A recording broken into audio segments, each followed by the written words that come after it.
ओम श्रीमन्नारायण नमो भगवते वासुदेवाय। यहाँ पर यह प्रश्न उठता है कि जल में अनेक प्रकार के जलचर जीव निवास करते हैं, फिर जल को वसु क्यों नहीं माना गया है? और जब धौ कह दिया गया है तो उसमें आदित्य भी आ जाता है, तब आदित्य को अलग एक वसु क्यों माना गया है?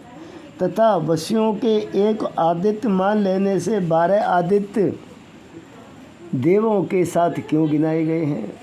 इस प्रश्न का समाधान ये है कि 33 देवों के नाम परिभाषिक हैं, किंतु इनके अर्थ करने वालों ने आदित्य का अर्थ सूर्यलोक और 12 आदित्यों के अर्थ 12 महीना निश्चित किया था। तो इन रूढ़ अर्थों को परंपरागत अब तक स्वीकार किया जा रहा है।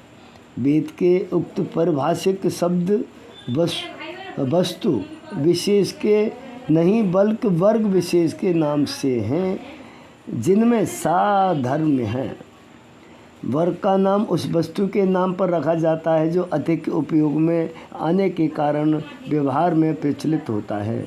जैसे वैदिक परिभाषा के अनुसार पशुओं को 2 वर्ग हैं, एक गौ और दूसरा मृग। अर्थवेद 6 वामन 2 से प्रमाणित है कि जितने भी पालतू पशु हैं वे गौ वर्ग के अंतर्गत हैं और जंगली पशु मृग वर्ग के अंतर्गत आते हैं।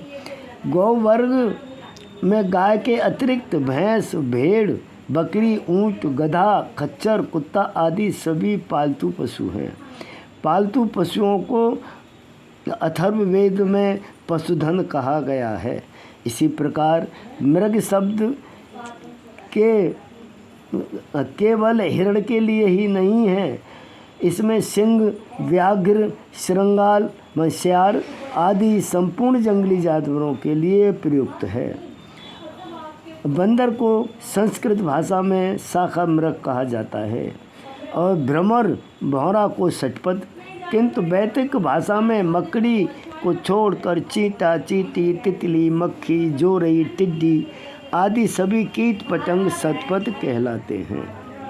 वैदिक संज्ञा परिभाषाओं के नामकरण की पद्धति यह है कि साधर्म वाली वस्तुओं को एकत्रित कर उनके वर्ग का एक नाम रख दिया जाता है। इस नियम के अनुसार अर्थवेद में इंद्र, आप, औषध, धौ, धावा, पृथ्वी, मित्र, वरुण, अश्व, गौ आदि जो नाम आए हैं वे वर्ग विशेष के हैं, वस्तु विशेष के नहीं। वेद मंत्रों के अर्थ करते समय इस नियम का भी ध्यान रखा जाता है। वेद मंत्र व्याकरण से बने हुए नहीं होते, अतः केवल व्याकरण के आधार पर उनके रहस्यों का उद्घाटन नहीं हो सकता। वेद मंत्रों के अर्थ उनके ऋषि, देवता, छंद और स्वर से प्रकट हुआ करते हैं। अधिकतर वेदों के अध्येता यही मानते हैं कि जो ऋषि जिस मंत्र का दृष्टा होता है वही उस मंत्र का ऋषि है, जबकि ऋषि वेद मंत्रों का प्रज्ञापक होता है। यास्क ने ऋषि पद का निर्वचन ऋषि से करके ऋषि का अर्थ दर्शन किया है, किंतु धातुपाठ में ऋषि गति के अर्थ में पढ़ाया गया है। निघुंत 5-6-25 में तथा निघुंत के अतिरिक्त पाठ 5-5-14 के सप्त ऋषय में ऋषि पद नाम है। शतपथ ब्राह्मण 1-7-2-3 में ऋषि क्षण की उत्पत्ति अनुचानत्व अर्थात ऋषियों वेद मंत्रों के अर्थों के व्याख्यान और उपदेश से बताई गई है। इससे यह स्पष्ट हो जाता है कि ऋषि पद का एक अर्थ वेद मंत्रार्थ भी होता है। वस्तुतः यास्क का ऋषि दर्शनात् निवेशन केवल एक ही अर्थ का बोधक है, जो दर्शन पढ़ लाक्षिक अर्थ का बोधक है।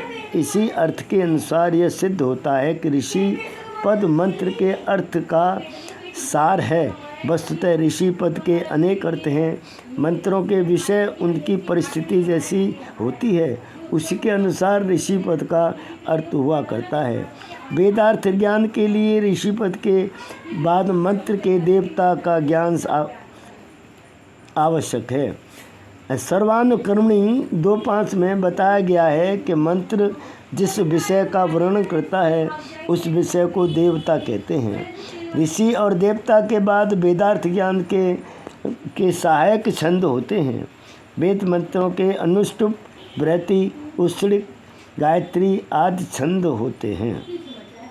ब्राह्मण ग्रंथों में देवतावाचक पदों के समान ही छंदोवाचक पदों में भी विभिन्न अर्थ दिए गए हैं। जैसे अनुच्चुप छंद के मित्रस्य, पत्नी, गायत्री, वाक, पृथ्वी, वादौ, प्रजापति, रात्रय, अश्व, आपः, उदीचकीय, 17 नृत्य, सख्यो आदि अर्थ दिए गए हैं। ये वेद मंत्रों का अर्थ करते समय उन मंत्रों के विषय, संदर्भ और परिवेश के अनुसार छंदों के अर्थों की भी सहायता लेनी चाहिए। बोलो। ओम नमः शिवाय। श्रीमन नारायण शेष भाग कल।